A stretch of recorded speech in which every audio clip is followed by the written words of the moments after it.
وزیر اعظم عمران خان کی حکومت کے لیے رستے بظاہر تنگ ہو رہے ہیں، بلکہ یوں کہیے یہ تنگی ایک بند گلی میں تبدیل ہو رہی ہے۔ کچھ جبر ان حالات کا ہے جو 3 سال میں اس حکومت کے ہوتے ہوئے بنے۔ سیاست اور ذاتی ترجیحات کو علیحدہ رکھیں تو بھی ملک کی تصویر خوشنما رنگوں سے مزین نہیں ہے۔ معیشت کو ایک ایسا دیمک لگ گیا ہے جس نے اس کی جڑیں کھوکھلی کر دی ہیں۔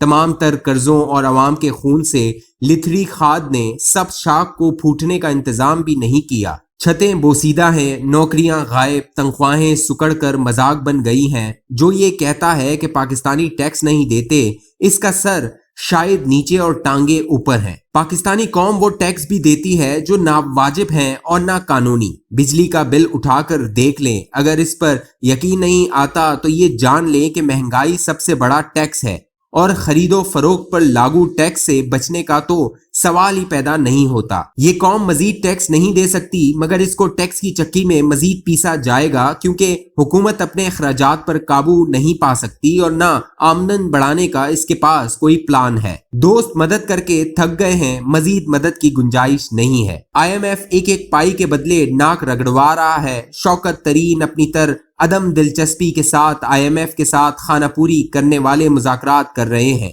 IMF مدد دے گا تو شرائط اتنی کڑی ہوں گی کہ قوم خون کے آنسو روئے گی۔ دہشت گردی دوبارہ سے سر اٹھا رہی ہے۔ ہر روز 3-4 پاکستانی سپاہی اور محافظ اس جنگ میں جان سے جاتے ہیں۔ یہ تعداد درجنوں اور سینکڑوں میں تبدیل ہو رہی ہے۔ وزیر داخلہ ہیں کہ کرکٹ دیکھنے کے لیے پلان بناتے رہتے ہیں۔ سرمایہ کاروں کے لیے پروپیگنڈا کے ذریعے جو دلکش اندرونی فلم بنائی تھی، کالعدم TLP کے احتجاج نے مس کر دی ہے۔ جس قوم کے بچوں کو والدین ممکنہ ہنگاموں کے پیش نظر دارالخلافہ کے اسکولوں سے گھنٹوں پہلے چھٹی کروا کے اپنے گھروں کو واپس لے جائیں، وہاں پر بیرونی سرمایہ کار کیوں کر اور کیسے آئے گا؟ یہ سب باتیں پالیسی بنانے والوں کو بھی پتہ ہے، مگر چونکہ ان کے پاس کوئی جواب نہیں ہے، لہٰذا انہوں نے بے پرکی اڑانی شروع کر دی ہیں۔ اسٹیٹ بینک کے گورنر کا بیان روپے کی گرتی ہوئی ساکھ بیرون ملک پاکستانیوں کے لیے خوشخبری ہے، اب ہر طرف بطور مذاق دہرایا جا رہا ہے۔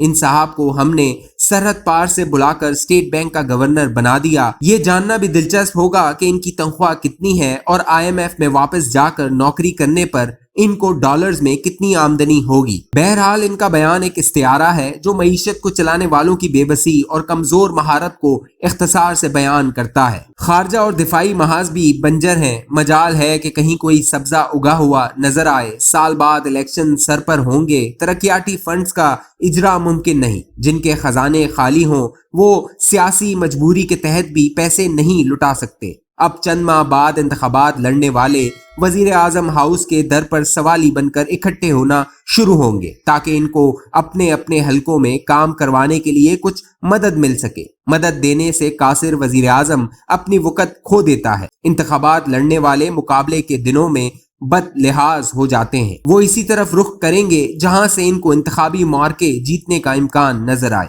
MQM اور مسلم لیگ کاف نے مہنگائی پر جو بیانات دیے ہیں، ان کو آپ نئی سیاسی فلم کا ٹریلر سمجھیں۔ اگر حکومت سے دانا پانی نہیں ملے گا اور مرکز کی ناکامیاں مقامی سیاسی ہار جیت پر اثر انداز ہوں گی تو ہر کوئی ہاتھ چھوڑ کر اپنی اپنی راہ لے گا۔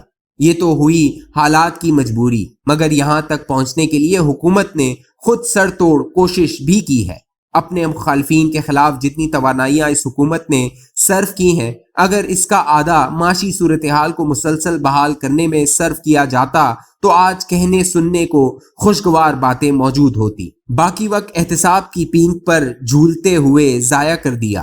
خارجہ و دفاعی امور پر اجلاسوں کی تفصیل کا ایک چارٹ بنا لیں اور شہزاد اکبر کے ساتھ ملاقاتوں کی فہرست مرتب کر لیں۔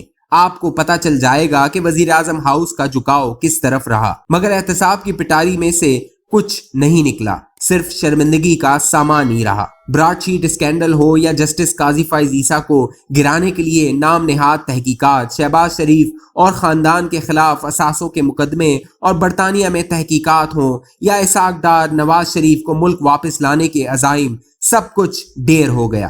اربوں روپے ضائع کیے۔